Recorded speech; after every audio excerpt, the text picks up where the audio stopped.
Ya, oke, jadi selanjutnya operasi logika itu ada yang namanya eksekutif OR atau biasa disingkat XOR, dan simbolnya itu seperti ini. Ya. Ya, jadi XOR ini dia itu kebalikan dari if and only if ya. Jadi kalau misalnya true true false false, kemudian true false, maka dia akan bernilai true kalau pernyataan pertama dan keduanya itu berbeda. Jadi kebalikan dari if and only if ya. Jadi nilainya itu di sini false, true, true, false. Ya kan, kalau di if and only if itu dia true kalau nilainya sama ya, true if and only true, kemudian false if and only false, dia true. Tapi ini kebalikannya, dia akan bernilai true kalau true XOR false, and kemudian false XOR true, kebalikan dari if and only if. Ya, selanjutnya jadi kalau ada sebuah pernyataan itu, anggaplah pernyataan P. Nah, P ini hanya ada dua kemungkinan ya. Kemungkinannya dia true atau false ya. Tidak ada kemungkinan lain, hanya dua kemungkinan, benar atau salah. Begitu juga dengan pernyataan lainnya. Nah, jadi kalau misalnya ada dua pernyataan yang digabungkan, misalnya anggaplah pernyataan P dan pernyataan Q, maka ada 4 kombinasi yang mungkin terjadi ya, karena bisa saja pernyataan P ini bernilai benar, kemudian pernyataan Q-nya bernilai salah. Kemungkinan kedua, bernilai benar ya. Kemungkinan pertama sama-sama bernilai benar. Kemungkinan kedua, pernyataan P ini bernilai benar tapi Q-nya bernilai salah. Kemudian kemungkinan ketiga, P-nya bernilai salah, Q-nya bernilai benar. Dan kemungkinan terakhir, keduanya bernilai salah ya. Jadi kalau hanya dua pernyataan, maka hanya keempat ini yang mungkin terjadi. Tidak ada kemungkinan lain ya, karena sudah pernah benar-benar, benar salah, salah benar, dan salah-salah. Ya, selanjutnya kita coba contoh P and Q, negasi P, eksekutif OR Q. Nah, jadi kalau soalnya seperti ini, perhatikan dulu ada berapa pernyataan. Nah, karena hanya ada dua variabel ya, hanya ada P dan Q, berarti hanya ada dua pernyataan ya. Jadi tulis kolom P kemudian kolom Q. Selain P dan Q ternyata ada negasi P, berarti tulis kolom negasi P. Kemudian kita butuh pernyataan P atau Q. Selanjutnya ada juga pernyataan negasi P XOR Q. Kemudian selain yang ini dan ini ada yang digabung ya, if ini dan ini. Berarti P, kalau saya misalkan ini X, ini Y, berarti X dan Y. Nah, ini dibikin tabelnya.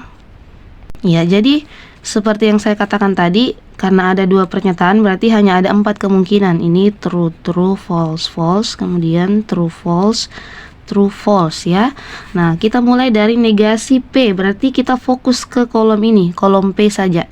Negasinya berarti kebalikannya. Kebalikan dari true berarti false, kebalikan true false, kebalikan false berarti true, kebalikan false true ya. Selanjutnya kita fokus ke pernyataan P dan Q, berarti yang dua ini ya, ini dan ini. Tapi dia pakai operator atau. Nah, berarti true or true berarti true, true or false berarti true, false or true, true. Kemudian false or false berarti false. Oke.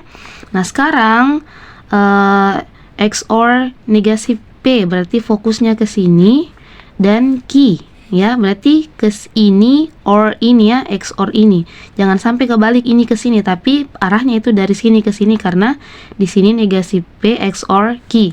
Nah, Kalau XOR, apalagi XOR itu bernilai benar kalau pernyataannya berbeda ya. Maka kita lihat false XOR true berarti true. Ini karena sama berarti false. Ini juga sama false. Ini beda berarti true. Selanjutnya if X then Y. Nah, ini kemudian ini ya. Berarti yang ini kemudian ini maka ini. Nah, kalau jika maka itu hanya akan salah kalau pernyataan pertamanya benar, pernyataan keduanya salah. Ini true, kemudian true berarti true. Nah, ini benar maka salah berarti salah. Benar salah lagi berarti salah. Kemudian salah benar berarti benar. Jadi hasilnya adalah true false false true. Ya, lanjut ke contoh lain. Di sini kita mau cari nilai kebenaran dari if P dan Q XOR negasi P and negasi Q. Nah, ya sama dengan yang tadi, lihat dulu ada berapa pernyataan. Nah, berarti hanya ada dua ya, yaitu P dan Q. Berarti P kemudian Q. Selanjutnya ada negasi ya, perhatikan negasi dulu sebelum ke operasi yang lain. Ada negasi P, kemudian ada juga negasi Q. Selanjutnya baru ke operasi ya. Berarti P dan Q, selanjutnya ini negasi P and negasi Q. Selanjutnya baru yang semuanya rekap. Jadi ini dan ini. Tapi kita supaya tidak terlalu panjang penulisannya, kita misalkan ini X, ini Y. Berarti X, kemudian operatornya XOR Y. Nah, ini tinggal dibikin tabelnya. Oke, di sini true true, false false, true false, true false. Nah, fokus ke P di sini ya, negasinya berarti tinggal tulis lawannya false false, true true. Kemudian fokus ke Q, tulis lagi lawannya false true false true ya, karena ini true baliknya false, false kebalikannya true, dan seterusnya. Nah, sekarang fokus ke P dan Q berarti ini dan ini. If P dan Q berarti dia hanya akan salah kalau pertamanya benar, keduanya salah. Berarti true, false, kemudian ini true, ini true. Sekarang fokus ke negasi P dan negasi Q. Dia pakai penghubung dan itu hanya benar kalau kedua-duanya benar. Ini sama-sama salah berarti false, ini false, ini false. Nah, ini true and true berarti true. Nah, terakhir fokus ke X-nya tadi adalah P kemudian Q, kemudian yang jadi Y itu negasi P and negasi Q. Jadi ke sini dulu baru ke sini ya, jangan sampai kebalik. Nah, XOR itu apa? XOR itu hanya akan benar kalau pernyataannya berbeda ya. Ini true XOR false berarti true, ini sama-sama false berarti false. Ini berbeda berarti true, ini sama-sama true berarti false. Jadi nilai kebenaran dari pernyataan ini adalah true false, true false.